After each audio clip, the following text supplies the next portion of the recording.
vai indo. No começo a gente acha assim, pô, não, a justiça aqui anda rápido, mais rápido do que aqui, mas não significa que é as mil maravilhas. A gente tem que se acostumar um pouco com o processo deles também. Bom, a ideia é o seguinte, eu vou falar um pouco da nossa experiência, do que a gente tem feito e vou falar de 2 produtos hoje, na verdade de 3 produtos hoje que a gente está em fase de captação, tanto investidor quanto comprador, porque a gente está com um projeto ali também para fazer, como se faz aqui bastante imóvel a preço de custo. Que tem um upside bom e vale a pena para o investidor brasileiro também. Esse aqui, eu sou aqui de Floripa, eu trabalhei 12 anos aqui no mercado financeiro, sempre trabalhei no mercado financeiro, tive empresa de investimentos aqui. Na minha última passagem aqui no Brasil, no mercado financeiro, eu trabalhava na Soma Investimentos, que é uma gestora grande aqui, e ali eu estava estruturando projetos desse tipo. A gente chegou a estruturar todo um fundo de investimento imobiliário. A maioria dos investidores da Soma são fundos de pensão, e naquela época, 2011, 2012 que eu estava lá, os fundos de pensão falavam assim, pô, Daniel, os nossos pensionistas moram em Santa Catarina, recolhem a aposentadoria aqui, era fundo de pensão de município. E a gente está investindo em fundo imobiliário lá em São Paulo, lá no Rio, lá em Minas. Vamos fazer alguma coisa aqui para a nossa região para a gente investir aqui. Aí nisso a gente começou a desenvolver esse projeto. Iam ter 4 projetos, 2 aqui em Florianópolis, 1 em Joinville e 1 em Criciúma, se eu não me engano. Mas foi no momento que a Dilma se elegeu e a taxa de juros na época saiu de 5% e estava indo a 12%, 13%. Aí o fundo imobiliário não fazia mais sentido. Porque o diretor do fundo de pensão, ele tem uma meta para bater de rentabilidade, que na época era inflação mais 6%. Se ele não bater, ele é demitido. Se ele bater, ele não é promovido, não ganha nada com isso. É obrigação dele. É obrigação, então ele não corre risco.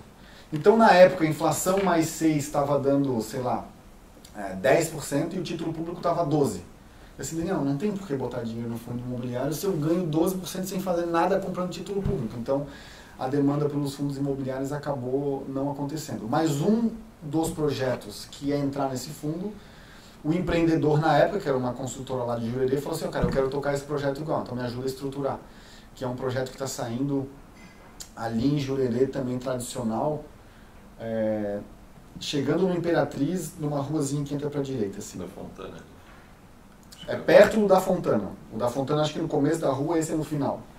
Chama Città. Città Residencial. Era um projeto na época de 60 milhões e a gente fez toda a estruturação para essa construtora, a estruturação jurídica num formato de fundo e para captar o recurso. Então eu coordenei toda essa etapa. E na hora depois que a gente fez isso, a gente montou esse projeto de investimento aqui, o primeiro lá de cima, para construir aquele prédio. Nessa época a construtora funcionava ainda, o nome dela era Tross. A gente foi com eles para os Estados Unidos, mas por causa da crise aqui, como muitas outras construtoras, eles acabaram fechando a operação e saíram de lá também. E a gente ficou, e a gente assumiu a operação lá. Então a gente montou um grupo para construir aquele primeiro prédio lá de cima, um prédio de 7 andares com 17 apartamentos, são 3 apartamentos por andar e 2 coberturas. E vocês podem ver que a piscina lá é normal ficar no último andar. A cobertura lá não é a última laje, né? Sempre tem alguma coisa acima. A cobertura lá significa que tu é o último andar de apartamento. Mas normalmente em cima tem alguma coisa. Nesse caso tem uma piscina que a gente está terminando ela agora. Foi um projeto que durou 2 anos e meio de obra, mais ou menos. A gente começou a obra 2 anos e meio? Não, deu. Deu 2 anos. A gente começou em 2010. 3 anos. 3 anos de obra. A gente começou em outubro de 2016 a obra. A gente foi para lá em 2015. Em outubro de 2016 a gente começou essa obra e está basicamente agora finalizando as últimas coisas do bombeiro. Foi uma experiência muito boa, a gente aprendeu bastante. Foi também um dos motivos que a gente desistiu de construir prédio, porque hoje a situação de Miami tem muito apartamento à venda. Hoje em Miami tem aproximadamente 15 mil imóveis à venda de apartamentos, sendo que desses 15 mil, a maioria que comprou não é morador. São investidores que no final queriam revender. Então, assim que eles foi entregue, eles botaram no mercado e por isso o mercado hoje lá está com 13 meses de estoque disponível. Então demora 1 ano e 1 mês para consumir todo o estoque se ninguém lançar mais nada. Mas essa é uma característica ali do Miami? De Miami. Isso é uma característica de Miami, que se lançou muita coisa ao mesmo tempo, vendeu tudo, naquela época vendeu tudo, todos os prédios praticamente saíam vendidos. Até 2014, mais ou menos 2015, vendia-se tudo. Depois as vendas começaram a cair, que a gente acabou sofrendo um pouco. Dos 17 apartamentos nós vendemos 10. Os investidores agora vão ficar com as unidades finais, aí eles vão alugar, vão vender, vão fazer do jeito que eles preferirem. A gente vendeu a maior parte, mas agora a gente está com uma dificuldade. E quando se tem um excesso de oferta, o cara que está mais desesperado, ele queima, literalmente. Então, 2 ruas acima do nosso prédio, na cidade de Bay Harbor, que é ali em Miami, um cara construiu um prédio igual e hoje as últimas unidades, ele é um prédio o dobro do tamanho, ele vendeu metade do prédio, eram 20 e poucas unidades, ele tem 26 unidades, ele tem 13 unidades sobrando hoje, ele está vendendo pela metade do nosso. Metade do nosso ele está vendendo. Então ele está vendendo abaixo do custo dele porque ele quer recuperar o dinheiro para investir em outras coisas. Então isso está prejudicando bastante a gente, por isso que os investidores decidiram absorver as unidades para eles. Para eles, daí eles fazem o que eles quiserem. Eles podem morar, eles podem alugar, mas o princípio do projeto não foi esse aí. O segundo projeto que a gente desenvolveu foi esse aqui embaixo, que eu vou falar, que é um modelo que eu gosto muito, que é o chamado multifamily. Eles são prédiozinhos de apartamentos. Esse aqui são 10 apartamentos em cada um desses 2 prédios, é um terreno só. E a característica principal desse aqui é que ele não tem as unidades individualizadas, o prédio todo tem um dono só e ele aluga essas unidades. Eles normalmente são obrigatoriamente para aluguel. Se ele quiser vender cada unidade, daí ele tem que individualizar. E esse é um modelo muito legal, porque apesar das taxas de juros dos Estados Unidos estarem caindo, sempre tem um público que não tem acesso a crédito. E é esse cara que vai acabar alugando esse tipo de imóvel. Aqui, Bay Harbor, onde está, os 2 nossos primeiros projetos foram em Bay Harbor, tem uma característica de que a escola é pública e é muito boa. Então ela é nível A há 15 anos e muita gente quer morar na cidade para poder botar o filho na escola, porque lá a escola pública só aceita quem é daquele CEP ali. Então a pessoa precisa morar ali para botar o filho na escola. Então por isso que os imóveis são mais caros. Um imóvel hoje no prédio que a gente está vendendo está na faixa de 650 a 700 mil dólares. Mas o cara faz a conta, porque eu tenho 2 filhos. Cada criança numa escola particular aqui custa 60 mil dólares por ano. Então 120 mil dólares por ano. Vezes 10 anos que essas crianças vão estudar numa escola, o cara vai botar 1,2 milhão, entre aspas, fora. Não é fora porque é educação, mas ele não constrói patrimônio para ele. Ele prefere botar isso no imóvel e deixar a criança numa escola pública boa. Então a mesma coisa acontece com o aluguel. O cara não tem 750 mil para comprar um imóvel, mas ele quer que as crianças estudem ali. Então ele paga um aluguel de 1.500, 1.800, 2 mil dólares por mês para a criança poder estudar nesse colégio, nessa escola. Então é um modelo que tem uma rentabilidade, uma rotatividade baixa e uma ocupação normalmente alta se tiver numa região boa. E com as taxas de juros baixas, o retorno que ele dá, entre 6% e 9% ao ano líquido, acaba sendo bem atrativo, tanto para o investidor americano e agora para o brasileiro também, já que a taxa Selic agora caiu a 5%, tira 2,80% de inflação, tira imposto de renda, não sobrou nada. Então acaba se tornando uma alternativa de investimento boa. Então esse é um espectro que a gente está hoje desenvolvendo esse tipo de projeto para quem não tem crédito, ou seja, eu estou na menor ponta do nível de renda da economia, aquela pessoa que não pode comprar um imóvel, mas dificilmente a última coisa que a pessoa deixa de pagar é a moradia, então ela vai pagar o aluguel de qualquer jeito. E nos modelos de renda é por isso que a gente gosta mais. Hoje a gente está aí, os Estados Unidos com 10 anos de crescimento a 2%, 3% ao ano, e isso vai parar em algum momento. Deve vir uma recessão nos próximos 2 ou 3 anos. Mas recessão é simplesmente um crescimento zero ou um pouco negativo. Não é crise ou depressão como existiu 10 anos atrás, né? Que todo mundo fala em recessão nos Estados Unidos e imagina a catástrofe que foi 2008. E não é isso. Estamos crescendo a 3%, vamos crescer a zero. Isso é uma recessão. Tecnicamente, isso é uma recessão. E quando cresce a zero, diminui emprego, diminui crédito, a classe média é a que mais se ferra, porque a classe média ela depende exclusivamente de crédito para tudo. Ela compra o carro no leasing, ela compra o imóvel financiado, e se ela não tem dinheiro para financiar, se ela não tem emprego, ela não pode pegar financiamento, ela não tem como comprar um imóvel. Então é melhor hoje eu desenvolver imóvel para quem vai alugar, porque se a classe média for afetada, ele não vai comprar, ele vai alugar, do que eu ir para, por exemplo, um modelo de lojas comerciais ou de salas comerciais.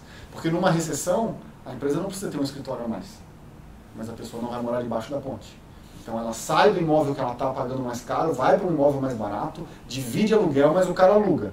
Agora, no comercial e no industrial, a empresa fecha a porta. Então é um modelo que a gente tem, não estou dizendo que é o mais correto, mas no nosso entender, olhando esse risco de existir um resfriamento da economia, é melhor eu estar fornecendo habitação do que sala comercial, porque a sala pode ser desfeita a qualquer momento. Mas é cultural deles esse negócio de não atrasar o aluguel da moradia?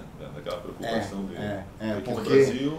Porque assim, ó, em 90 dias eu tiro o cara lá de dentro por bem ou por mal. Esse imóvel aqui que a gente tem, o objetivo da gente ter comprado esse imóvel era construir um outro prédio, mas como as vendas estão declinando, a gente não vai construir mais. Então, durante 1 ano e meio, a gente manteve esse imóvel ativo, gerando renda, com pessoas morando ali. E teve uma pessoa que não pagou o aluguel.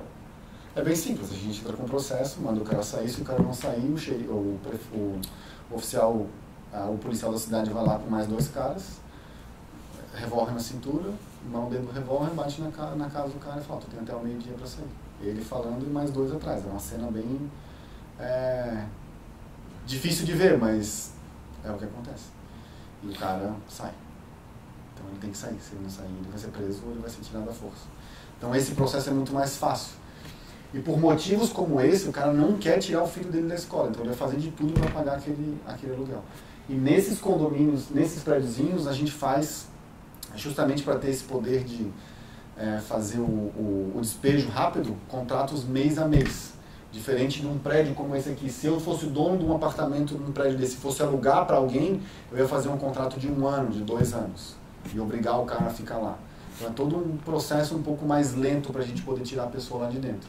Agora, quando eu faço mês a mês, venceu, cara, tu não pode estar mais aqui no dia seguinte. Então tem um prazo de 20 dias que a pessoa pode fazer ali e tal. Mas ele vai ter que me pagar isso dobrado. Então ele se motiva mais a não pagar, para não ficar inadimplente nesse tipo de imóvel. E em 2017, quando a gente começou a ver que a venda de apartamentos estava bem difícil, a gente começou a pensar no modelo de casas. Daí a gente estudou a construção de casas de baixo padrão, enfim, ou de médio padrão, e casas de alto padrão. As duas têm o lado bom e o lado ruim. O lado ruim, o lado bom das casas aí de 300, 400 mil dólares, 500 mil dólares é que elas tendem a girar mais rápido.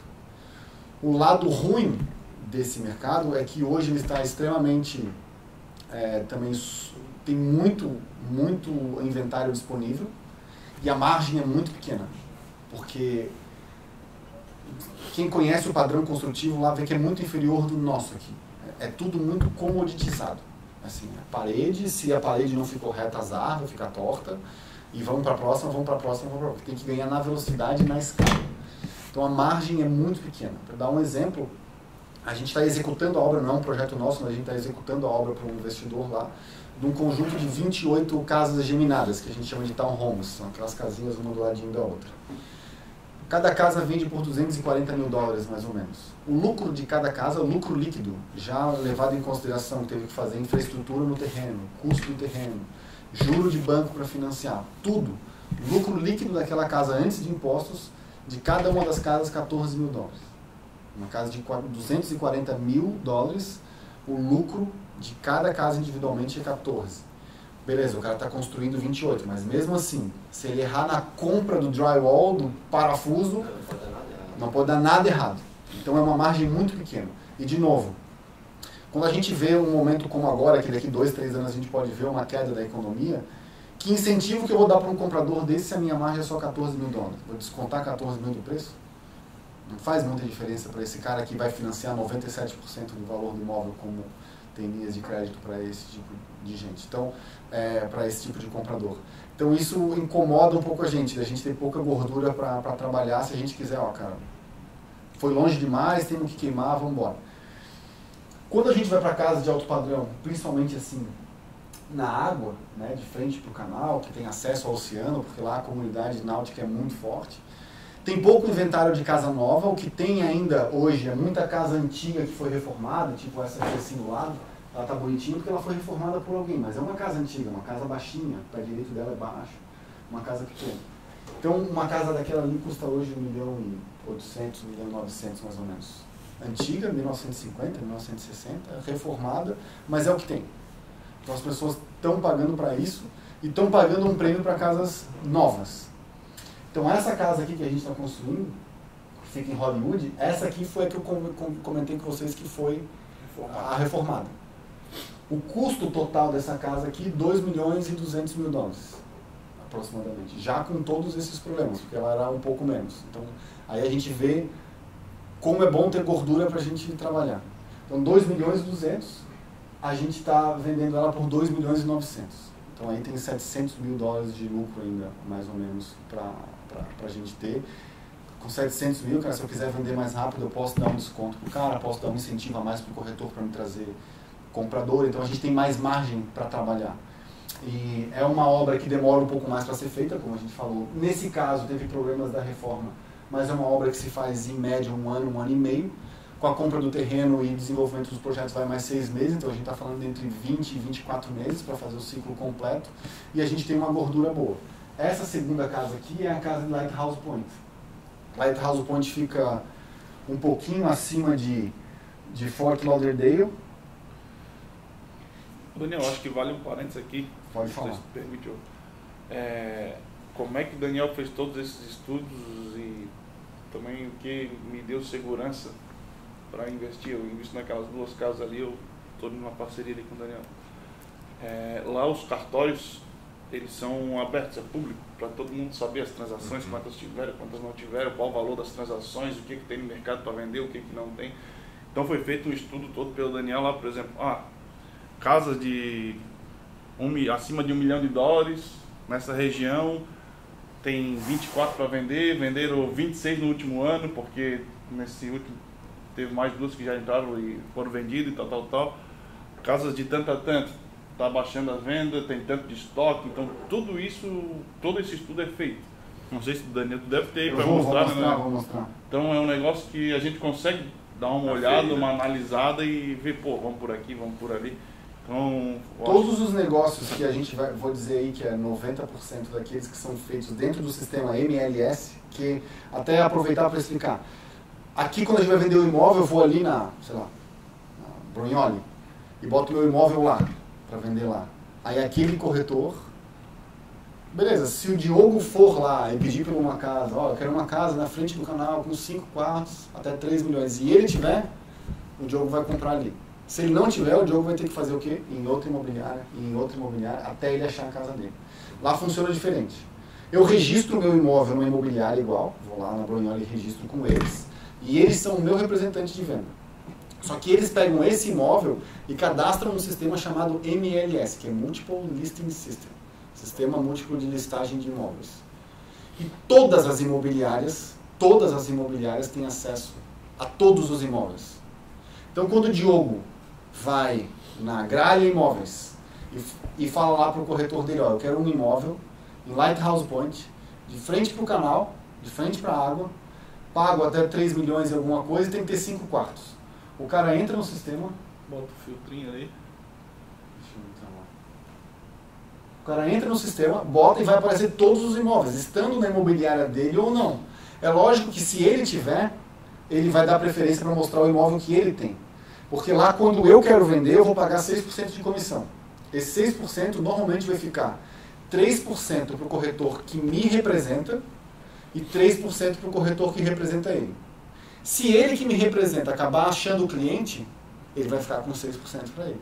Agora, se quem achou foi o corretor do Diogo, na hora que a gente faz lá o closing, a escrituração no cartório, o próprio cartório, na hora que recebe o dinheiro da venda, já vê no contrato lá quem é que está participando e ele já transfere os 6% para cá, e o 3% para cá e o outro para lá. Não fica a cargo do vendedor pagar depois e dar gato igual às vezes acontece aqui, né?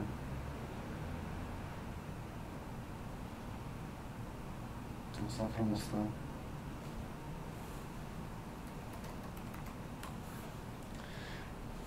Esse sistema é local, então? Ele é regional. É. Por exemplo, o sul da Flórida eu consigo ver até Palm Beach, mais ou menos, que vai bem para cima. Aí o pessoal de Orlando tem outro. Se eu quiser acessar, daí eu tenho que me cadastrar na associação de Orlando. Se eu quiser ver o pessoal da costa oeste, eu tenho que me cadastrar lá. Então ele é regionalizado assim. Então aqui eu consigo ver todos os imóveis, é aquilo que o Diogo falou. Na hora que eu vou analisar um terreno, eu consigo ver o que está sendo pedido de preço e eu consigo ver o que está sendo fechado de preço. Então, beleza, o cara está pedindo 3,5, mas está fechando a 3. Então, eu sei que o preço de referência é esse 3. A minha conta tem que fechar no 3, não no 3,5. Aqui, ó, só para dar um exemplo. Eu vou procurar um imóvel, aqui eu boto todas as coordenadas.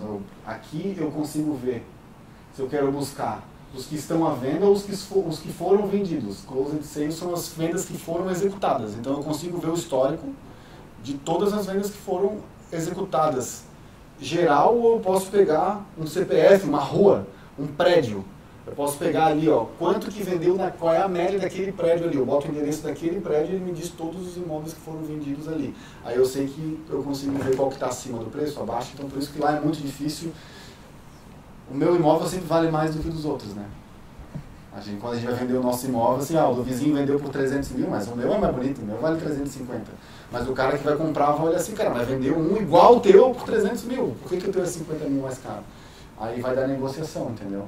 Então aqui, ó, aqui eu posso escolher a cidade, então vou lá, Lighthouse Point, escolho a cidade aqui, ó, já vejo, ó, tem 179 imóveis à venda em Lighthouse Point. Aí eu começo a botar os filtros. Eu quero single family, que são as casas, aí eu excluo todos os apartamentos. Eu quero só o que é waterfront, só o que tem de frente para a água, então já caiu para 102. Mas eu quero o preço de 2 milhões a 3 milhões e meio. Aí ele vai me trazer só esses imóveis. Aí eu consigo ver todos os resultados aqui. Eu tenho 26 imóveis. Tem 26 imóveis lá à venda. O nosso está aqui, ó. O nosso é esse segundo aqui. Essa aqui é a casa que a gente está construindo, ó. E a imobiliária Douglas Elliman, que é a nossa imobiliária. Mas qualquer um pode ver. Tanto que se eu continuar olhando aqui, ó, essa outra casa, que é na mesma rua que a nossa, inclusive, ele está com a Coldwell Banker. Mas eu sou o Daniel, que tenho a minha licença na Douglas Elliman, eu consigo ver o imóvel do cara e vou comprar igual. Então esse sistema me dá muito mais transparência. E aquilo que o Diogo falou é o seguinte, eu venho aqui, eu quero saber o que vendeu nos últimos 6 meses, dentro desse valor. Aí eu venho e vejo aqui. Ó, vendeu isso aqui.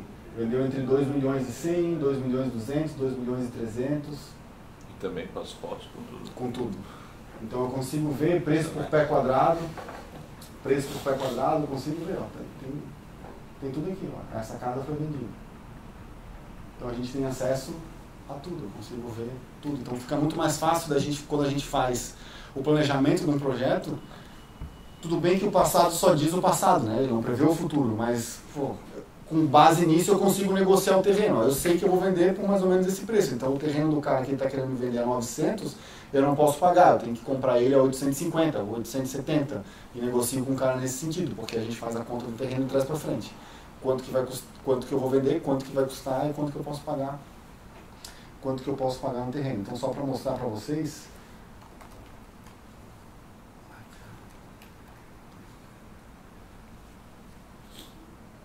Quero mostrar por que a gente foi para aquela área e como é que funciona o nosso racional. Lighthouse Point é essa área aqui. Ó. Isso aqui é uma cidade, tá? Isso aqui é uma cidade incorporada e ela tem bastante canais e ela tem acesso para o oceano aqui. Por que a gente veio para cá? Porque perto dela, a gente tem 2 outros grandes centros, que é Fort Lauderdale, que o preço médio de uma casa lá é de $1.200 o pé quadrado, e a gente tem Boca Raton, que vai de $1.500 a $2.000 o pé quadrado. O pé quadrado multiplica por 10, é como se fosse $20.000 o metro quadrado. Lighthouse Point tem as mesmas características que aquelas pessoas buscam, que é água, que é barco, e hoje é vendido por $600, $700 o pé quadrado. Então muita gente que mora aqui para dentro e quer ir para a praia, quer ir para esse tipo de comunidade, tem buscado Lighthouse Point justamente por esse motivo. Tem novas casas aparecendo, como a nossa, tem saída para o oceano e tem potencial de valorização. Diferente de Boca Raton, que hoje o preço do terreno mais construção é o preço final da casa, e Fort Lauderdale é a mesma coisa. Então as pessoas estão buscando isso. Então é esse tipo de coisa que a gente analisa quando vai desenvolver o projeto. E a mesma coisa a gente fez para Hollywood. A outra casa que a gente está construindo fica aqui. Hollywood é a cidade, não sei se vocês já viram, que eles construíram agora um hotel em forma de guitarra. Fica mais para o oeste, fica mais aqui assim, esse hotel. E a nossa casa, ela está bem aqui. Se não me engano é essa aqui. Então a gente também tem a mesma característica. O cara sai daqui, pode ir direto para o oceano. Essas pontes, elas são fixas, mas elas são altas. Então o cara pode ter barco de qualquer tamanho, que isso é um problema. Se tu tem uma ponte fixa baixinha, o cara só pode ter lanchinha pequena, aí o preço da casa cai bastante. Então todos esses fatores a gente avalia. Por que na época a gente veio para Hollywood, que foi a primeira? A gente viu que toda essa área aqui de Miami estava saturada. Muita coisa já disponível. Então, o que estava acontecendo na época no mercado? Crescendo de Fort Lauderdale para baixo e de Miami para cima, que é onde está localizado Hollywood. E a mesma coisa está acontecendo daqui para lá, de Fort Lauderdale para cima e de Boca Raton para baixo. Então, essas áreas entre os grandes centros são as que têm hoje maior potencial de valorização, e é por isso que a gente está indo para lá. Então, isso é basicamente só uma introdução do que a gente fez ou está fazendo e o porquê disso, né? E para a gente apresentar as estratégias de investimento. Mas o comprador ali, ele optaria por Lighthouse só por uma questão de preço ou tem algum outro aspecto, né? Vamos fazer aqui algum paralelo. Cara, eu posso comprar uma cobertura em Jurerê Internacional. Sim. Por X, mas eu também tenho uma cobertura igual em ingleses. Sim. Né? Mas existe aquela que poxa, ingleses, Jurerê Internacional. Tem um label a mais, né? Então, tem.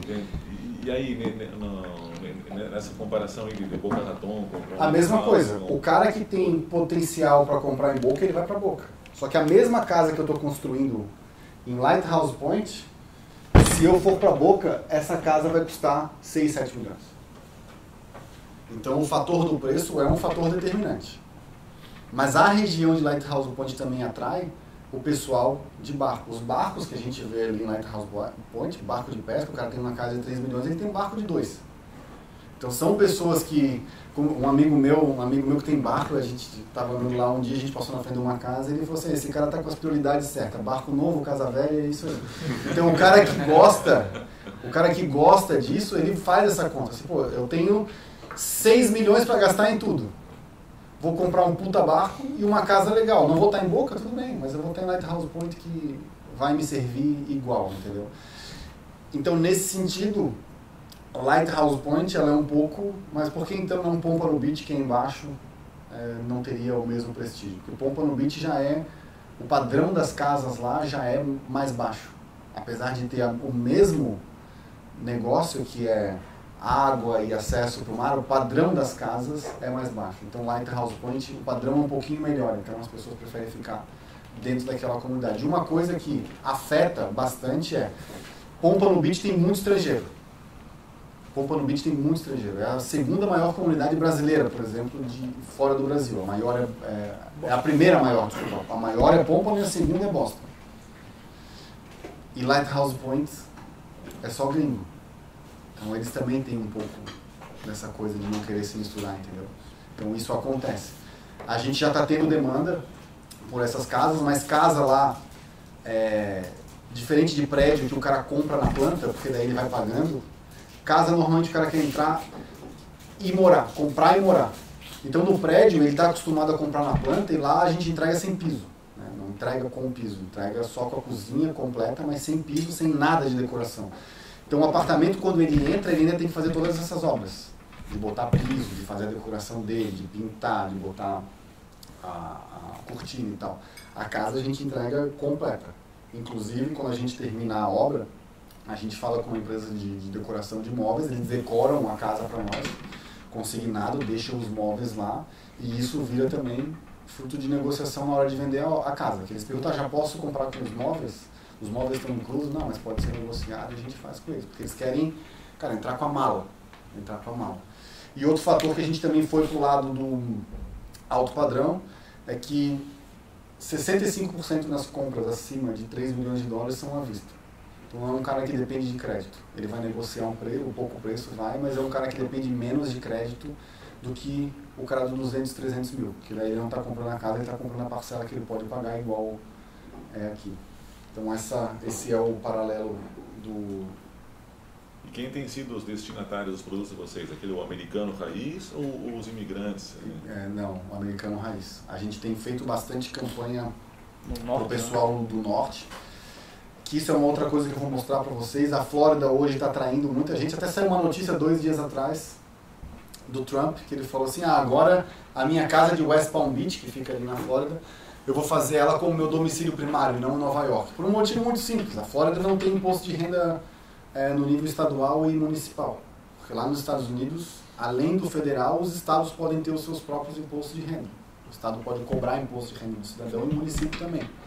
E Nova York cobra, tanto no nível municipal quanto no nível estadual. Então, uma pessoa hoje que mora em Nova York, ela pode chegar em imposto de renda até 48%, 50%. Quando ela soma tudo. E o Trump, 2 anos atrás, quando ele assumiu, 3 anos atrás, quando ele assumiu, ele passou uma proposta no Congresso de limitar o quanto tu pode compensar de um nível no outro. Porque tu primeiro paga o municipal, aí o que tu pagou aqui tu compensa no estadual, o que tu paga no estadual tu compensa no federal. Então tu ia pagando só, no final tu pagava a alíquota máxima. Né? Agora ela é cumulativa.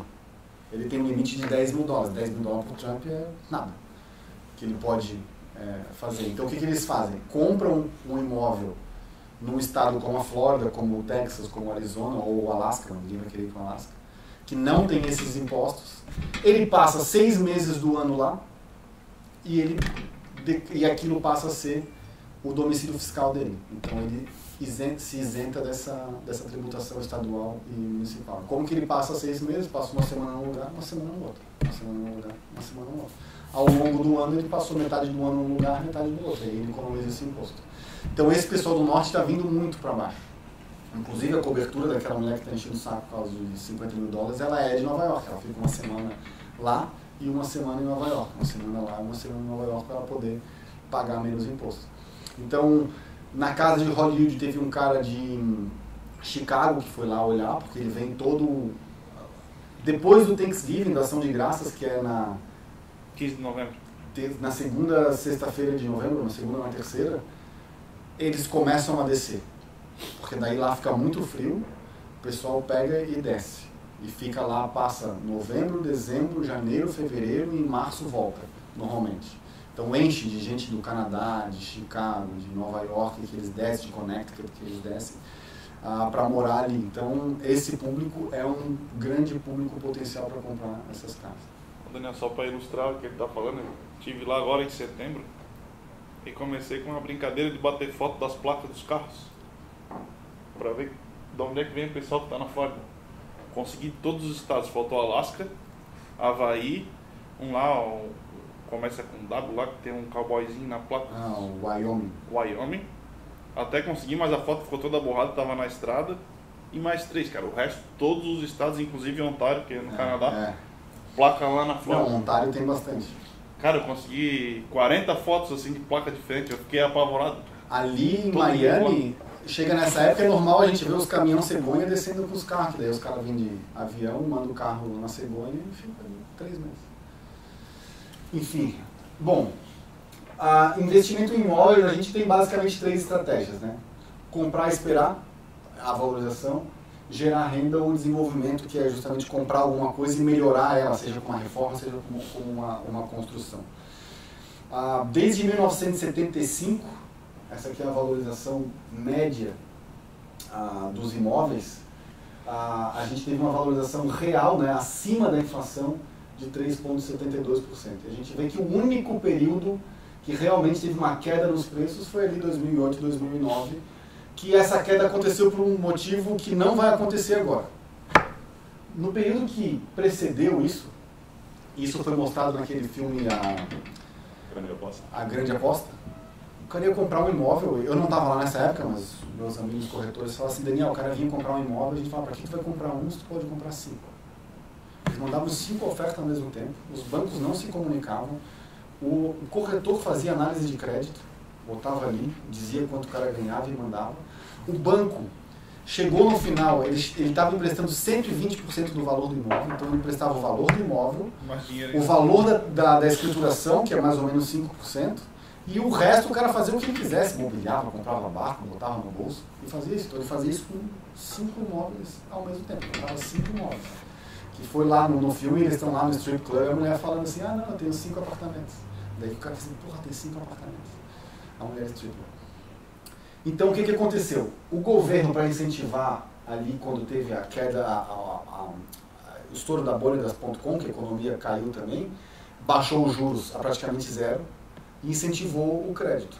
Então chegou no final desse período do crescimento, eles tinham uma linha de crédito que chamava NINJA, No Job, No Income and No Asset. O cara não tinha renda, o cara não tinha emprego, ele não tinha ativo e o banco emprestava o dinheiro, porque ele tomava o imóvel como garantia. Esse cara, não quero saber, toma o imóvel aí e pega. E emprestava o dinheiro para o cara. Então, quando chegou no momento que as pessoas estavam morando de aluguel, pensavam, por que eu vou morar de aluguel se eu posso fazer a mesma coisa que o dono está fazendo? Eu vou comprar 5 imóveis, vou alugar o 4, vou morar em um e ganhar dinheiro. Na hora que todo mundo começou a fazer isso, a taxa de vacância foi lá em cima, que eu vou mostrar ali para vocês depois, e foi que alguém perguntou, pô, mas se ninguém está morando nesses imóveis, por que eles estão subindo? E tinha a amortização negativa também. O banco te emprestava o dinheiro, e a amortização era negativa depois de 2 anos. O que o banco fazia? Amigão, tu comprou esse imóvel por 100 mil dólares, hoje ele vale 200 mil, pega aqui 100 mil dólares. Ele te dava a valorização do imóvel como crédito e aumentava o teu saldo devedor. E todo ano ele fazia isso, então a tua amortização era realmente negativa, o teu saldo devedor aumentava, porque o teu imóvel estava sendo valorizado. Como tinha carência de 5 anos para pagar, durante 5 anos o cara só pagava juros, para ele estava bom. O aluguel que ele estava pagando, pagava os juros, ele ganhava dinheiro e estava tudo certo. Só que o juros saiu de 1% e foi para 5,5% na época. Então subiu 5 vezes os juros, a parcela do cara estava impagável, ele começou a olhar assim, pô, essa casa não vale isso, cara, eu não vou pagar. Ele não deu entrada nenhuma, ele simplesmente ia no banco e falava, tá aqui a chave. Entregavam para os bancos. Então foi por isso que teve essa queda absurda. Mas, tal qual como em ação, quando tu segura o ativo e ele é bom, em algum momento ele volta. Tanto que os preços já estão, em geral, acima do nível que estava antes da crise. Mas, ó, levou praticamente 12 anos para recuperar o que caiu em 3. Né? Então, foi um crescimento hoje causado. Lógico, teve principalmente em áreas como Miami, que foi bastante puxado pelo estrangeiro, mas agora, 10 anos depois, eles limparam o CPF deles e agora o americano está voltando a comprar. E com um risco de arrefecimento da economia, o governo está baixando a taxa de juros para que as pessoas possam ter novamente o acesso a crédito. E aqui é o que eu estou falando da taxa de vacância. Olha como ali, na época da crise, a vacância aumentou bastante. Porque todo mundo começou a comprar e ninguém estava alugando. Então foi a 12% praticamente aqui. E hoje está aqui a mais ou menos 6,8%. Então tem pouco imóvel hoje que não está ocupado. As pessoas estão voltando a alugar. E o bom da geração de aluguel, que a gente consegue ver nesse gráfico aqui, que todos esses gráficos são do Fed, mesmo em momentos de recessão, como foi em 91, como foi em 2001, como foi em 2008, o valor do aluguel hoje se mantém ou ele aumenta.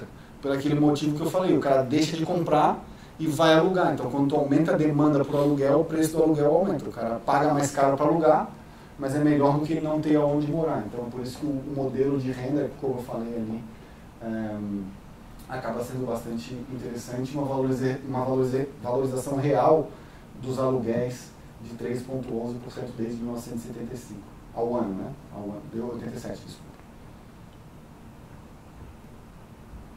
Então, quando a gente bota os dois juntos, né, o cara ganhou 3%, 3,72% no imóvel, mais 3 e pouco na valorização do aluguel. Fiz um exemplo aqui numérico. Um imóvel de 100 mil que tem uma renda de $600 por mês, mais ou menos, que é o cap rate de 8%, né? 8% ao ano, retorno. No final desse período ele valeria 325 mil e o cara teria ganho mais 440 mil de renda de aluguel. Então o retorno dele, né, supondo que chegou aqui no final do período, ele vendeu esse imóvel, ele teria uma rentabilidade de aproximadamente 12% ao ano, com a valorização do imóvel e mais com a renda que ele recebeu mensalmente. O legal do modelo de renda é isso, que todo mês entra dinheiro na tua conta. Então isso traz a tua taxa de retorno para cima e diminui o teu risco, porque dinheiro na mão é risco zero. Né? Tem a inflação, mas enfim. E é esse tipo, né, de imóvel aqui, ó, os multifamily que eu falo. Esse aqui fica em Port Orange, que é no norte da Flórida, aquele lá fica no Arizona e esse outro aqui fica no Texas, mas esse aqui já foi vendido. A gente olhou para comprar e já foi vendido. Mas é esse tipo de imóvel. Comprar um imóvel como esse, que tem 20 portas, tu dilui risco, saiu um cara, tu tem mais 19 pagando aluguel, diferente se tu compra um imóvel para ti. E assim, quando a gente vai para essas cidades menores, tá? Não estou falando de dezenas de milhares de dólares para investir num negócio desse. Para esse imóvel aqui está 1.600.000, com 19 portas, se eu não me engano. O banco adora financiar esse tipo de imóvel, porque ele não está olhando quanto que o Daniel ganha. Ele está olhando quanto de dinheiro gera aquele imóvel. Se aquele imóvel se paga, o banco empresta até 70% do valor da compra. Então, um imóvel desse de 1.600.000, o cara vai ter que dar 30% de entrada, o resto é financiado. E a parcela vai pagar, o aluguel vai pagar a parcela de juros e prestação desse imóvel. Então, quando o banco analisa isso e vê que uma coisa bate com a outra, né, na verdade, a conta que o banco faz é o seguinte: a parcela, a receita de aluguel tem que ser 60% maior do que a parcela que ele vai pagar pelo financiamento. Se o que ele ganha mensalmente for 60% a mais do que ele vai pagar de financiamento para o banco, cara, o banco empresta na hora tanto dinheiro para a aquisição quanto para a reforma, se existir, que é nesse modelo que a gente entra. Comprar imóveis que a gente possa reformar esteticamente esses imóveis e aumentar um pouco o aluguel para valorizar mais um imóvel. Então, a pessoa compra um apartamento para alugar, se sai o inquilino, ele perdeu 100% da receita. Vamos pegar, o cara comprou um apartamento de $400 mil, ou pegou os mesmos $400 mil e comprou isso aqui com financiamento bancário, aqui ele perdeu um aluguel, ele tem mais 18 pagando.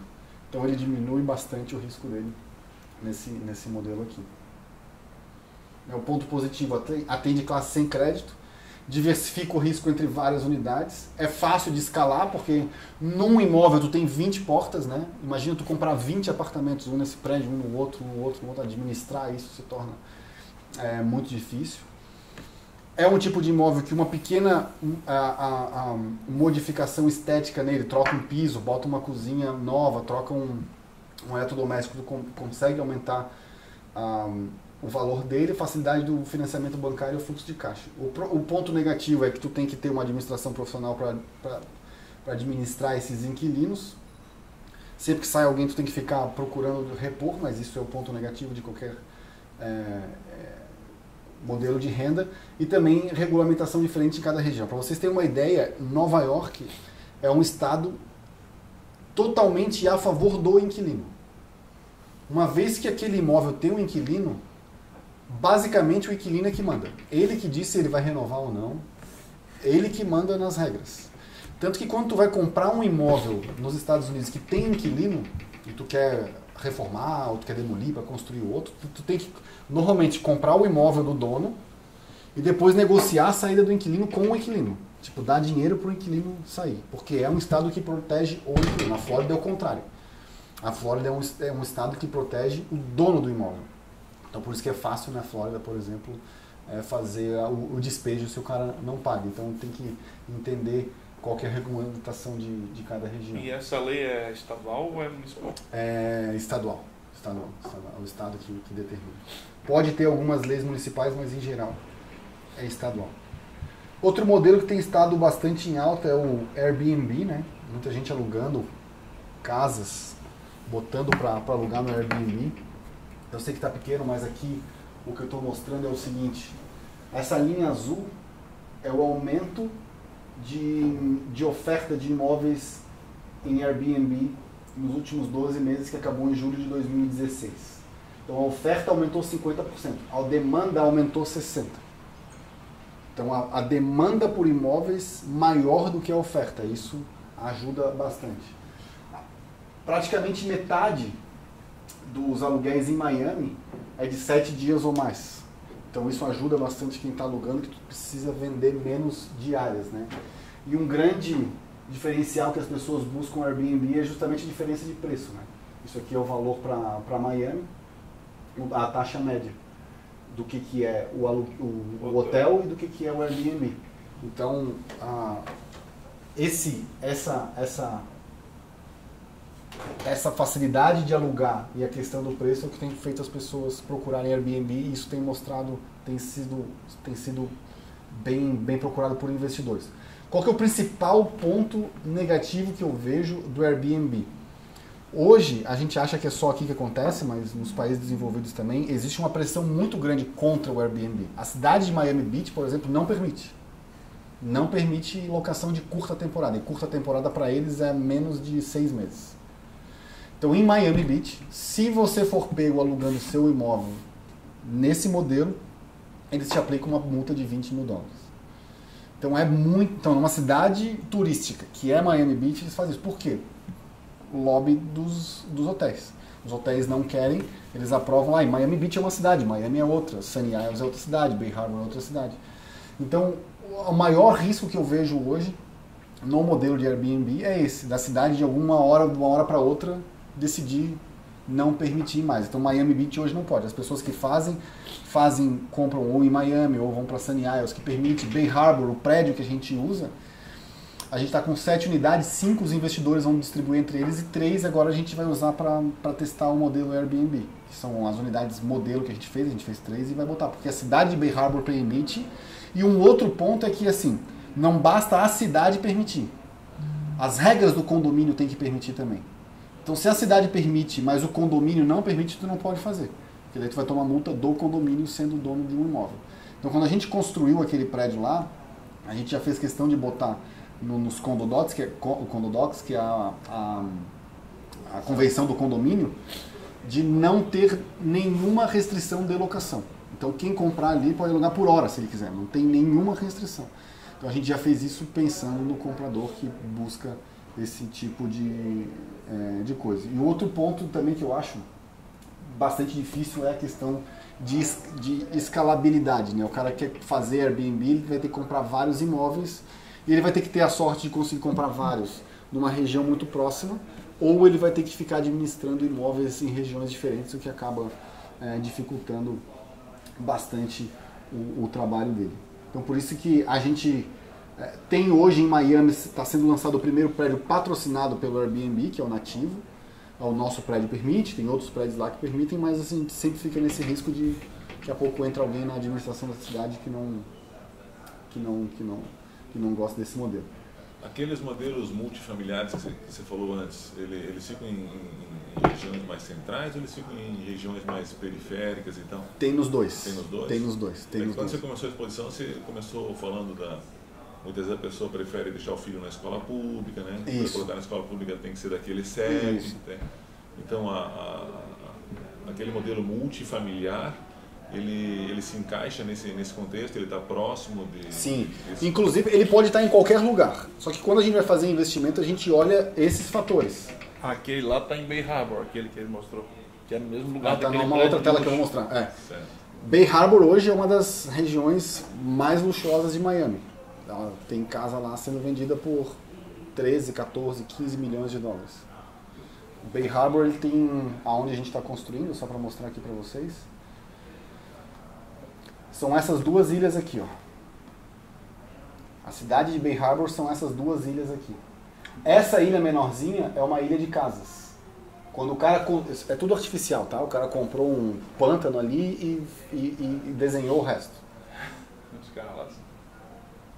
Essa região aqui é muito luxuosa. São 3 cidades aqui, tá? Aqui é a região de Bal Harbour, onde mora o Faustão mora aqui. Aqui é Surfside. Aqui é Indian Creek, isso aqui é uma cidade, tá? Ela tem 50, se eu não me engano, casas e um campo de golfe aqui no meio. O Júlio Iglesias está vendendo esse terreno dele aqui, ó, esse grandão. São 4 terrenos, 150 milhões de dólares o terreno. Foi vendido uma casa no início do ano lá por 50 milhões de dólares. Foi a casa mais cara vendida em Miami até hoje. Aqui. Então essa área aqui, que é o CEP 33154, é a área, uma das áreas mais nobres de Miami hoje. Então, quando o cara desenhou criou essa cidade, incorporou essa cidade, ele botou no plano diretor que essa ilha aqui seria só casa, só single family homes, e essa aqui poderia ter multifamily homes, que são os prédios ou aqueles prédiozinhos. Então aquele prédio que eu mostrei para vocês que a gente tem, ele fica aqui, ó. São esses dois, é esse conjuntinho aqui, ó. Esse prédio aqui que a gente ia construir um prédio e agora decidiu renovar. O prédio que a gente construiu, deixa eu ver se ele já está no Google aqui. Rua 100, Rua 101, já está aqui, ó. O prédio que veio foi esse aqui. E esse aqui, desculpa. Esse aqui é o que eu falei para vocês, que o cara está queimando o estoque dele por metade do preço. Então a gente está aqui, ele está vendendo o dele aqui, que é o mesmo arquiteto, mesmo característica arquitetônica, mesma coisa, o cara está vendendo pela metade do preço do nosso. Então, 2 dormitórios dele está 500 mil, o meu 1 dormitório está 600. Então, o cara está acabando com o mercado aqui. Mas ele quer o dinheiro dele, ele está fazendo isso. Então, esse é o ponto negativo. Então, respondendo a tua pergunta, sim, ele pode estar em todos os lugares. Nessa região aqui de Miami Beach, que começa aqui, ó, nessa parte, tem vários multifamily. Vários. Mas aí a gente olha, o que atrai as pessoas para o multifamily? Uma escola boa, alguma coisa que tenha geração de emprego, como prédios do governo ou shoppings, que as pessoas querem morar perto da onde eles estão, hospital, universidade. Então qualquer fator assim que atraia pessoas para aquela região é um bom lugar para a gente comprar um multifamily, porque o multifamily pode estar no meio do nada também, mas daí para nós não interessa porque as pessoas não querem mudar para lá. Então a gente procura olhar esse tipo de coisa. O que tem ali que atrai as pessoas para morar lá? Vale a pena? Daí a gente faz essa análise. Esse de Bay Harbor é do mesmo grupo do prédio? É o mesmo grupo. A gente, quando foi para lá, fez um grupo de investidores para construir os dois. Mas como as vendas caíram, a gente decidiu reformar aquele para alugar, para que quando ele estiver todo alugado, a gente vender para alguém. E aí a gente vem para o modelo de desenvolvimento, que é justamente fazer o beneficiamento de alguma forma. Pode ser de terra. A questão dos fix and flip, que é reformar a casa e flipar, que eles chamam, né, que é reformar e vender, que está sendo muito divulgado nos programas de TV também. Eu já vou dar minha opinião sobre isso. E a construção em si, né? Esse movimento de reformar a casa e vender, ele foi muito bom ali em 2015, mais ou menos. Por quê? Porque foi justamente o momento que os bancos começaram a queimar os estoques deles. Eles pegaram a casa de todo mundo que não pagou e agora eles estavam queimando. Nesse processo de despejo que eu falei para vocês, 9 a cada 10 caras que são despejados destroem o imóvel por dentro. Destroem. Roubam tomada, roubam cabo, roubam appliance, levam o que dá. Então eles deixam o imóvel completamente destruído. O banco, querendo vender com excesso de oferta naquela época, eles tomaram o imóvel de todo mundo, queimavam um estoque com preço baixo, o cara comprava, fazia... Não, assim, a gente viu casa assim, sem o forro, sem o drywall do teto, assim. Então tu faz uma reforma estética e vendia rápido. Só que Em 2015, 40% do que era vendido no mercado era ou foreclosure ou short sale. Qual que é a diferença? Foreclosure é quando o banco já tomou o imóvel do cara. O banco já executou e já tomou. O short sale é quando o cara que está financiando o imóvel, o dono do imóvel, vê que ele não vai conseguir pagar a parcela e negocia com o banco, vendeu o imóvel dele por um preço abaixo do que ele deve e quitar a dívida com o banco. Então isso é bom para o banco porque o banco não quer ter estoque de imóvel e resolve o problema no curto prazo. Então assim, eu tenho lá um imóvel, estou devendo 150 mil no imóvel e achei um cara para comprar por 130. Aí eu ligo para o banco e falo, ó, cara, não vou conseguir pagar minha parcela, achei um cara para comprar 130, eu preciso que tu aprove essa compra e me livre da dívida. Aí isso é o short sale. Aí o banco não faz o processo de foreclosure. O processo de foreclosure é, eu trazei 3 parcelas, o banco me executou a dívida e está tomando o imóvel de mim. Então em 2015, isso aqui era 40%. Hoje é 5%. Então hoje é muito difícil achar esses imóveis disponíveis para fazer esse tipo. E geralmente os que têm o valor do imóvel, porque o banco não foi burro também. Ele foi vendendo aos poucos, né? Ele não botava tudo junto ao mesmo tempo, porque senão ele jogaria o preço para baixo. Ele vendia um, fazia preço, vendia outro. Então ele mesmo foi puxando o preço para cima aos poucos. Então hoje, basicamente, uma casa dessa, quando tu compra e reforma, ela está quase o preço final. Então, na região de Miami, principalmente, é muito difícil a gente ter um aluguel hoje, uma operação dessa que valha muito a pena. E quem comprou ali em 2009, 2010, hoje ganhou quanto? Ganhou. A média, ó, ainda assim, a média antes de retorno era de aproximadamente 50% que o cara investia do que ele recuperava. Agora está caindo bastante, já está aqui próximo de 35, mais ou menos 38. E a tendência é que isso aos poucos vai caindo. Qual é o prazo disso? Uma outra coisa que eu vejo bastante gente falar na internet, bastante vídeo, que o cara compra e em um mês ele resolve, faz um negocinho ali e vende. Aí o cara imagina que ele vai ganhar 40% em um mês. A operação normalmente leva de 6 a 12 meses. E quando a gente compra um imóvel, a gente tem um mês normalmente para fazer aquele processo de escrituração. A gente faz uma inspeção no imóvel, uma inspeção nos documentos, isso leva um mês. Então o cara já perdeu um mês ali. Depois de obra, até tu fazer todas as plantas e botar na prefeitura, aprovar e tu poder executar, tu vai levar aproximadamente de 6 a 9 meses para executar tudo. E depois quando tu bota no mercado, tu vai levar aí aproximadamente 30 dias até receber uma proposta e mais 30 dias para fechar. Então fechou 12 meses. Tudo bem, 40% num ano é bom, mas um risco de um negócio desse, como eu falei para vocês de reforma, quando tu compra de leilão de banco, tu compra uma caixa fechada, né? Tu não sabe se é só uma reforma estética ou se tu vai ter que entrar numa reforma estrutural. Tu vai ter que mexer na estrutura da casa, no telhado, se tu tiver que trocar o telhado, é muito caro. Então isso são riscos que, se o investidor tiver disposto a correr, ele pode fazer. Mas isso aqui é um exemplo, né? Eu estava falando, botei uma postagem na internet de um cara que falou, criticando um cara que falou que faz em um mês a operação. Assim, compra uma casa e vende, tu vai ganhar em 10% no mês, 10, 20% no mês. Assim, porra, num mês, cara? Como que o cara vai fazer isso num mês se só a compra leva um mês, né? Aí o cara falou assim, é verdade, eu vi isso, esse cara aqui tá indo para 2 anos só pelos permits, só para pegar os alvarás na prefeitura para conseguir fazer a obra. Então se tu compra no lugar errado também, que demora para ser aprovado, então isso também se torna um problema. É um problema burocrático da cidade. Como eu falei, Miami Beach demora 1 ano para te conseguir um alvará. Então são tantos fatores de risco que é por isso que o retorno tem que ser alto.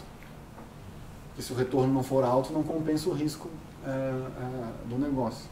Então é um modelo que eu também não gosto para o nosso perfil, que é empresa, né? Para o investidor individual que vai fazer sozinho, que não contrata um empreiteiro, que ele mesmo contrata o cara que vai fazer elétrica, hidráulica, essas coisas.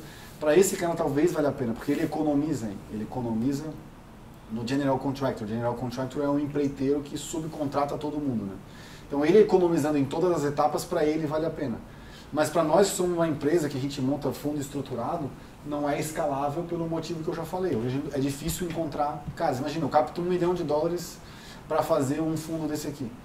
O trabalho que eu vou ter para achar a quantidade de casas que eu vou fazer para $1 milhão, o tempo que vai se levar isso para analisar uma casa, ver se vale a pena ou não, leva bastante tempo. Então é um modelo que, do nosso lado, a gente não gosta muito.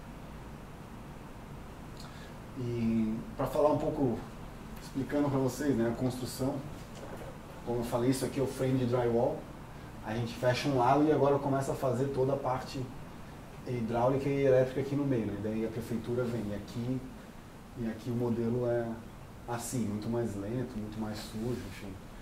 Tem todas as etapas de construção que eu falei para vocês ali, que eles vão fazendo as inspeções. Muito importante olhar a localização, porque essa questão da escola, às vezes tu compra a casa do lado errado da rua. Esse lado da rua tem um CEP, o lado de lá tem outro CEP. Tu perdeu a escola, tu perdeu um monte de coisa que tu poderia ter do lado certo da rua. Então é um tipo de análise. Ali em Bay Harbor, por exemplo, eu conheci um cara que ele queria construir um prédio. Aí ele foi, passou com o corretor lá, olhou as duas ilhas e falou o seguinte: cara, nessa ilha aqui já tem muito prédio, eu vou construir na outra. E o corretor não sabia do detalhe, foi lá e vendeu o terreno para ele.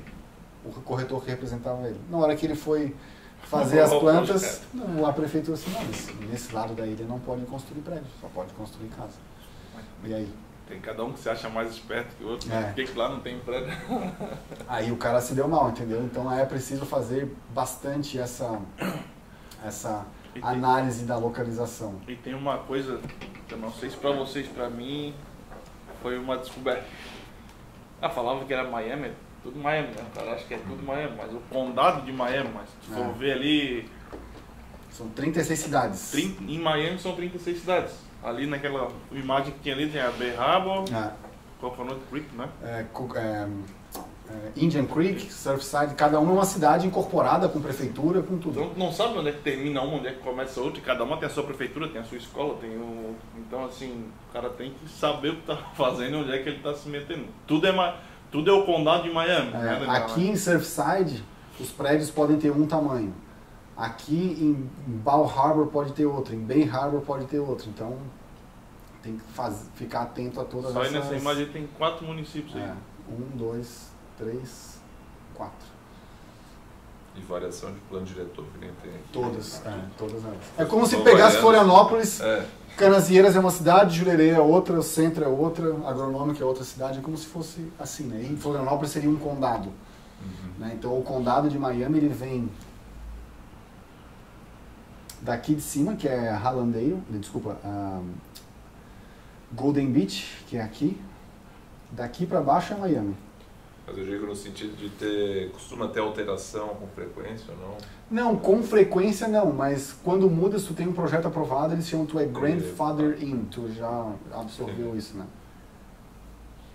Aquilo que a gente estava comentando ali. Se tu aprovou o projeto, mudou o plano diretor, agora não pode mais fazer 20 andares, só pode fazer um. Teu projeto de 20 está aprovado. No prédio que a gente construiu foi assim.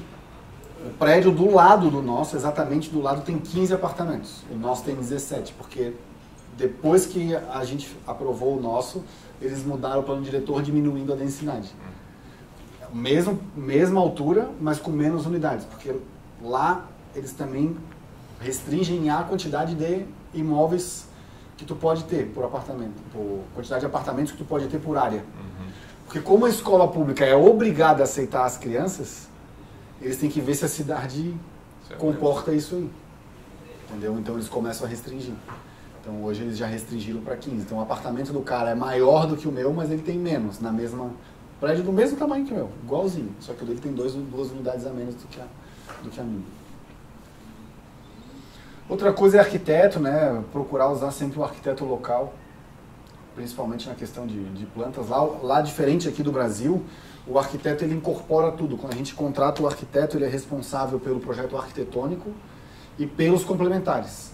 Hidráulico, elétrico, mecânico, estrutural, até o de landscape, que é o paisagismo. Ele faz tudo embaixo dele mesmo, a gente não precisa ir catando um do outro. E é bom usar o cara que entende daquela região justamente por causa desses problemas do código. O cara vai entender bastante. Uma coisa que No começo para nós era mais difícil, que não existe CUB lá, então difícil alguém fazer uma previsão de custo de obra baseado num CUB, assim como tem aqui, né? Alto padrão é 1,5 cube, 2 cubos, baixo padrão é 8,8 cubos e tal. Lá o cara só faz mesmo o orçamento quando tu tá com o set completo de plantas e entrega para ele, porque daí ele vai ver exatamente o que precisa de hidráulica, exatamente o que precisa de elétrica, estrutural, e daí ele te dá um custo. Então, a não ser que sejam projetos como a gente está fazendo as casas ali. Então a gente já sabe quanto custou uma casa, então eu consigo replicar isso para o outro com um nível de acerto muito grande. Agora, se tu vai para um lugar desconhecido, é mais difícil.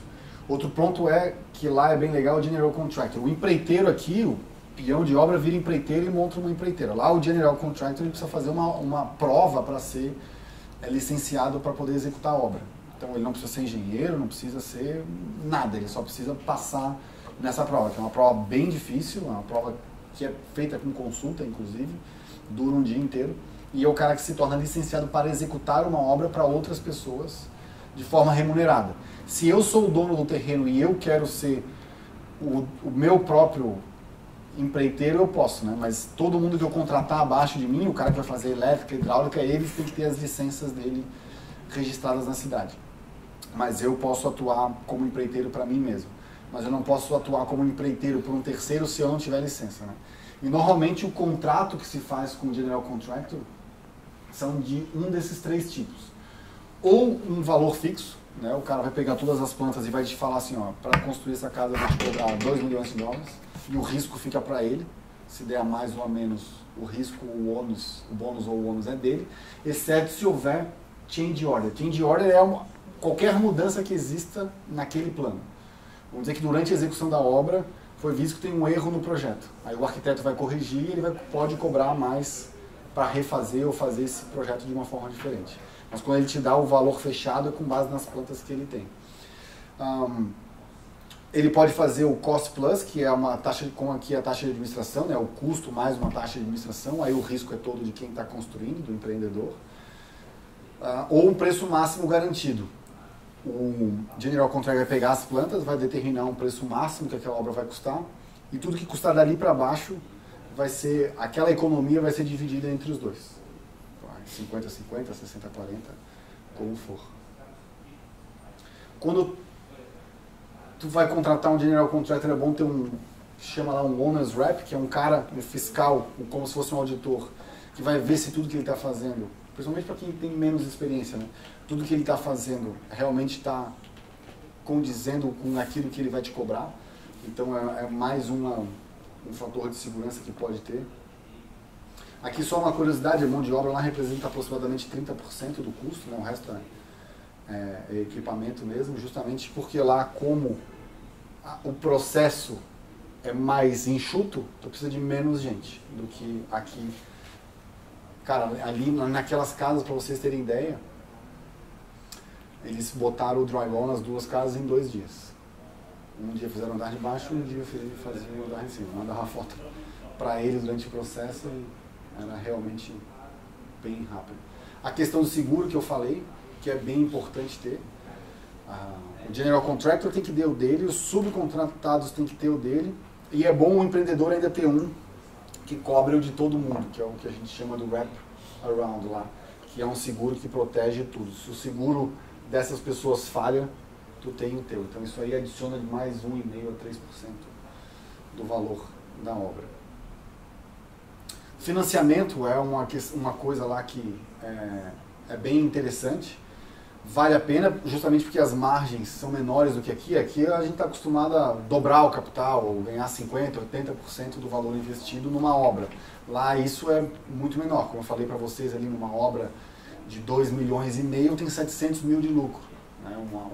Uma casa que a gente vende por 3,2 milhões tem 700 mil de lucro. Então, quando a margem é muito pequena. Então, como que a gente melhora esse resultado? Em todos os projetos que a gente faz, a gente financia 100% do valor da obra. Então, o terreno a gente compra, todas as taxas e serviços a gente tem o dinheiro no caixa para pagar arquiteto, para pagar IPTU, para pagar tudo, e a parte de obra a gente financia 100%. Então o banco faz isso, a gente manda a medição para ele, que chama PayApp, um documento que vai tudo que a gente executou, e ele libera o dinheiro para nós. Eles costumam financiar até 65% do valor do projeto, que daria o valor da construção, mais ou menos. E eles pedem que a gente tenha todos esses 12 meses de juros do seguro e do IPTU já depositados numa conta, porque ele vai emprestar o dinheiro para nós. Durante a obra a gente paga só os juros, mas ele quer saber se a gente tem o dinheiro para pagar os juros.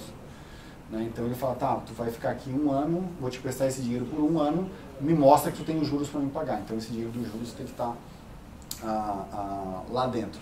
E uma coisa que é uma pegadinha, o custo do financiamento vai de 5 a 8, na verdade vai até 10, e às vezes o 10 é melhor do que o 5, vou dar um exemplo. O Banco do Brasil Américas, que financia a obra, ele tem uma taxa de juros baixinha, 5,25 para a construção. Só que para qualquer coisa acima de $1 milhão, ele exige o que tem aqui, que é o seguro de término de obra, que lá chama Performance Bond. Porque ele não quer ter o risco do cara quebrou, alguém tem que continuar aquela obra. Esse seguro custa em média 3% do valor da obra. Então 5 do banco mais 3, a gente já foi para 8, com um viés. O 5 do banco, eu só pago sobre o que eu usar. Então ele vai me liberando aos poucos, eu vou pagando só sobre o que eu usei. O 3% do seguro é na cabeça sobre o valor total. Então a obra custa 1 milhão, 3% eu já tenho que morrer agora, assim, na frente.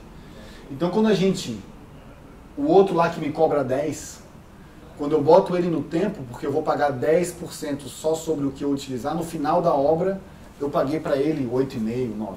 E ele me empresta muito mais rápido do que um banco.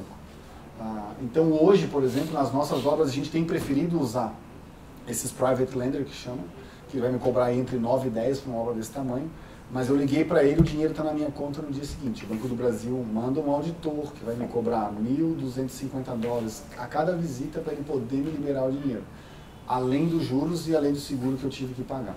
Mas mesmo assim vale a pena, porque como eu falei para vocês, nesses 700 mil de lucro da casa, já tem 115 de custo de juros no banco que a gente pagou. Porém, ao invés do investidor ou do grupo como um todo ter feito uma aplicação de 2,5 milhões, 1,2 milhão é obra. Então os investidores capitalizaram a empresa em 1,3 milhão, que foi a compra do terreno, desenvolvimento do projeto e mais essas taxas e juros. E o outro 1,2 milhão foi financiamento bancário. Então quando a casa dá 700 mil de lucro, a gente compara ela com o que o investidor botou. Ele botou 1,3 milhão, não 2,5 milhões. Então o retorno sobre o capital aí ficou muito mais interessante. Ficou na casa de 40% em 1 ano e meio.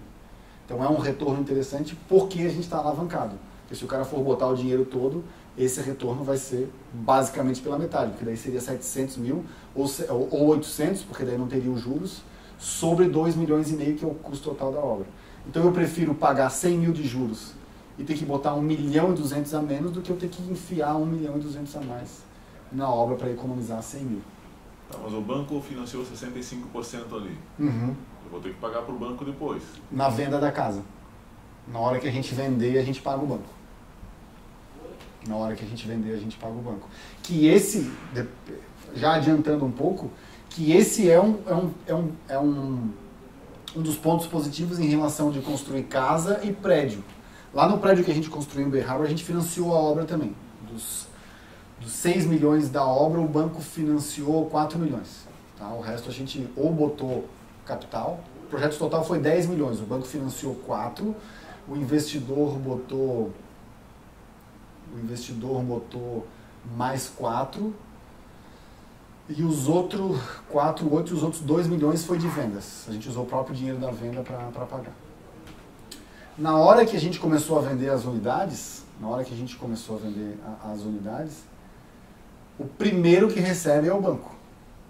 Né? Então, o dinheiro inicial que a gente botou foi para comprar terreno, foi para desenvolver o projeto. Então, o dinheiro do investidor já estava todo lá.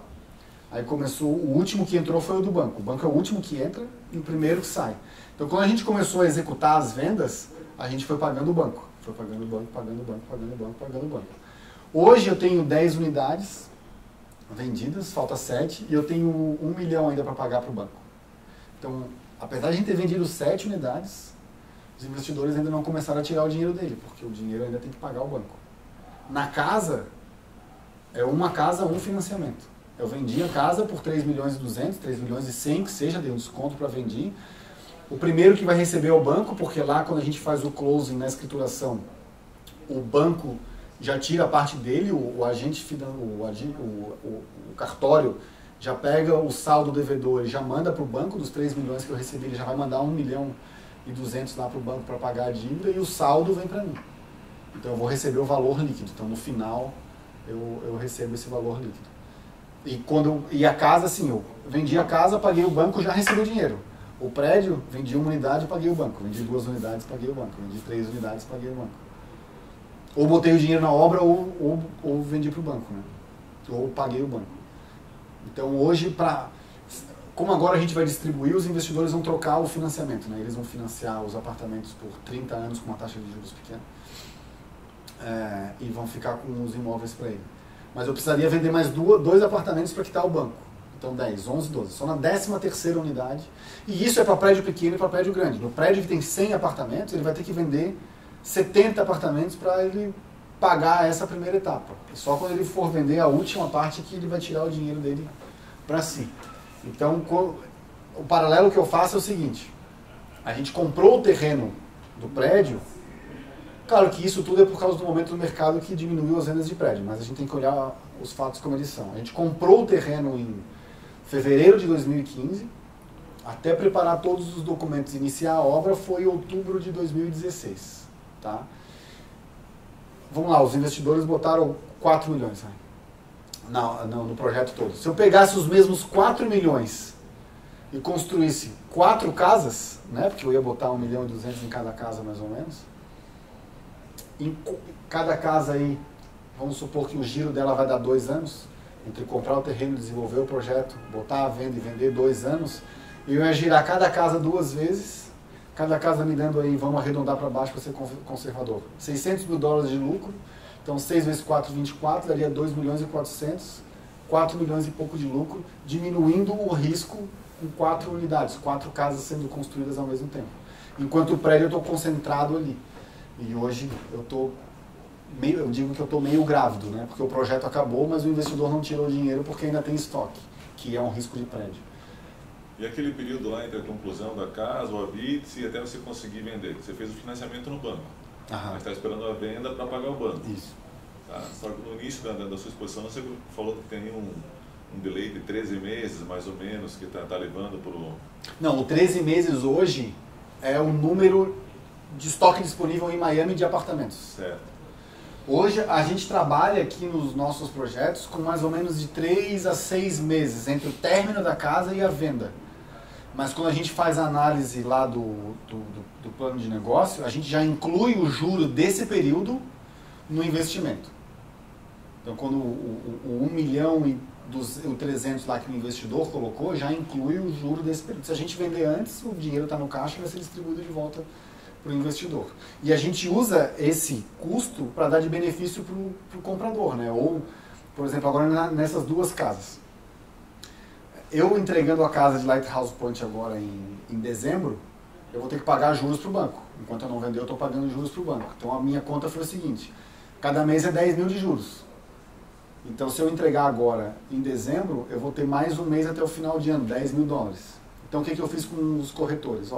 Vamos dar 20 mil de bônus para o corretor, que trouxer uma oferta no mês de novembro, que daí eu vou economizar os juros. Aí o que eu pagaria de juros eu pago para o corretor, porque é o corretor que vai me trazer o comprador. Ou se o comprador vir direto até mim, eu dou isso de desconto no imóvel para ele. Então a gente vai trabalhando a estratégia de venda nesse sentido para acelerar a venda. Mas se extrapolar essa projeção de 6 meses, os investidores têm que começar a aportar. Mas se tiver chegando perto, a gente corta preço, faz campanha para vender mais rápido para não segurar isso aí. Mas existe esse risco sim, de ter que fazer algum tipo de aporte para botar os juros. Mas o legal é que ali, naquele sistema do MLS, eu consigo ver o prazo médio de venda das casas. Então a gente trabalha sempre com aquele prazo médio que tem ali, botando sempre um pouco a mais. E a questão dos furacões, né? Que é uma coisa que...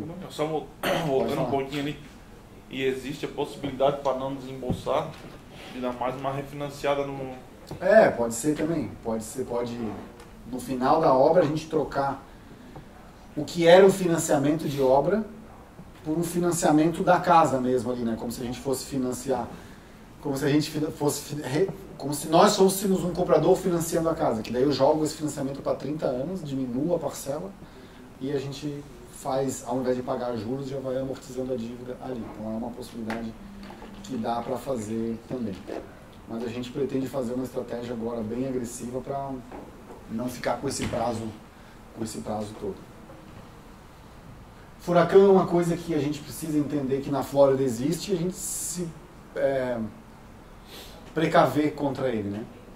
Na casa ali de Hollywood, por exemplo, quando a gente começou, veio o furacão Irma, que foi esse aqui.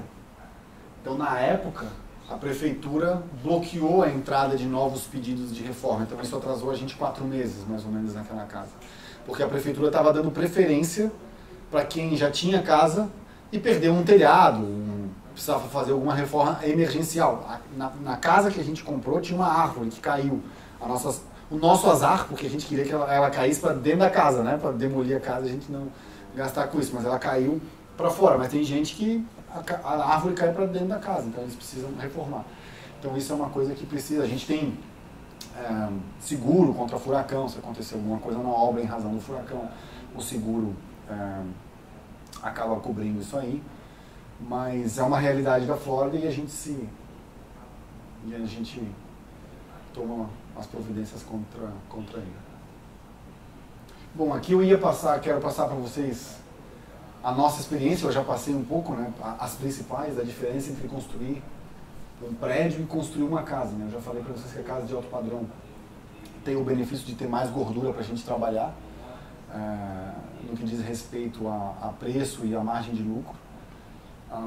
Aquilo que eu falei, o prédio normalmente dá essa sensação de eu vou vendendo as unidades aos poucos, eu vou me capitalizando.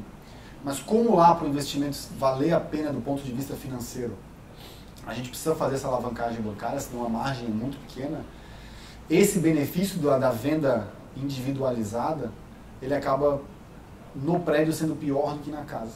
Porque se eu tivesse montado na época, claro, a gente não sabia, a gente estava, enfim, fazendo o primeiro negócio, e esse é um risco muito grande, né? O maior risco é não saber o que a gente não sabe, né?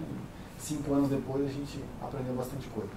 Se eu tivesse montado o mesmo grupo de investidores, com o mesmo capital, para construir várias casas dessa aqui numa mesma região, além de eu ter esse benefício de cada casa que eu vendia, o investidor já recuperava uma parte do capital, eu ainda posso, como a gente tem um projeto agora que eu vou apresentar para vocês, construir uma casa moderna, uma casa clássica, uma casa neoclássica, uma casa com outras características. Porque hoje eu tenho 17 apartamentos, mas se o cara não gosta do prédio, ele não vai comprar nenhum nem 17.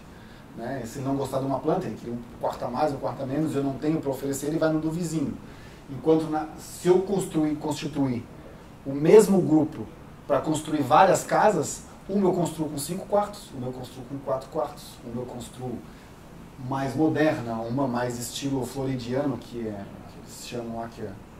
Uma bota no elevador, outra bota... exato. Na nossa, por exemplo, a gente observou que nas casas da nossa rua, os construtores faziam o shaft do elevador, mas transformavam aquilo em depósito nos 2 andares e falavam para a pessoa, se você quiser adicionar um elevador aqui, você pode. Pô, um elevador custa $45 mil, vamos botar na obra já, porque daí é a diferença entre olhar do cara que está pronta para fazer um elevador, que daí para ele vai custar mais caro, porque ele vai ter que quebrar uma laje, vai ter que contratar a pessoa, puta rolo em casa, e o nosso já tem um elevador, então ele vai preferir nesse sentido a nossa. A doca aqui, enfim, uma faz uma piscina de um jeito, outra do outro. Então esse tipo de mobilidade que eu consigo fazer em várias casas, dentro de uma mesma região, eu captei o cliente, que é a coisa mais difícil, ele não gostou dessa casa, eu vou para outra, eu vou para outra, eu vou para outra. Aqui o cara veio, eu tenho 3 plantas. Se o cara não gostar de uma da outra, eu perdi ele. Aqui eu posso ter mais possibilidades, né? E hoje, falando do ponto de vista do momento que a gente passa, a gente tem um excesso de estoque de prédio, e a gente tem um estoque baixo de casa. Então aqui favorece quem vende e lá favorece quem compra. Hoje tem fundos de investimento já de Nova York que foram montados para comprar apartamento pronto em Miami. Pronto. Porque ele sabe que ele vai chegar lá com dinheiro e vai conseguir um desconto de 10%, 12%. Enquanto de casa hoje falta, o que permite que a gente consiga ter mais sucesso nesse sentido. E além disso, o ciclo aqui é muito mais curto do que de um prédio. Uma casa que a gente vai levar no máximo 2 anos para girar, enquanto o prédio do início ao fim a gente está falando de 5 anos, e o prédio ainda eu preciso da garantia de 10 anos na estrutura, no telhado, 5 anos para outras coisas. Na casa é 1 ano de garantia só. Né? Que daí isso entra no seguro do General Contractor, isso fica conosco, né? Porque nós hoje somos construtora e incorporadora. Então, quando acaba o processo aqui, o investidor não tem mais risco nenhum, porque se tiver que dar alguma garantia, somos nós como construtores, né, como a construtora ou o empreiteiro, que vamos acionar o seguro para poder executar esse ano de garantia está embutido no seguro? Não, esse ano de garantia a gente tem que dar para o comprador. Aí o nosso seguro cobre qualquer coisa. O nosso seguro cobre qualquer coisa.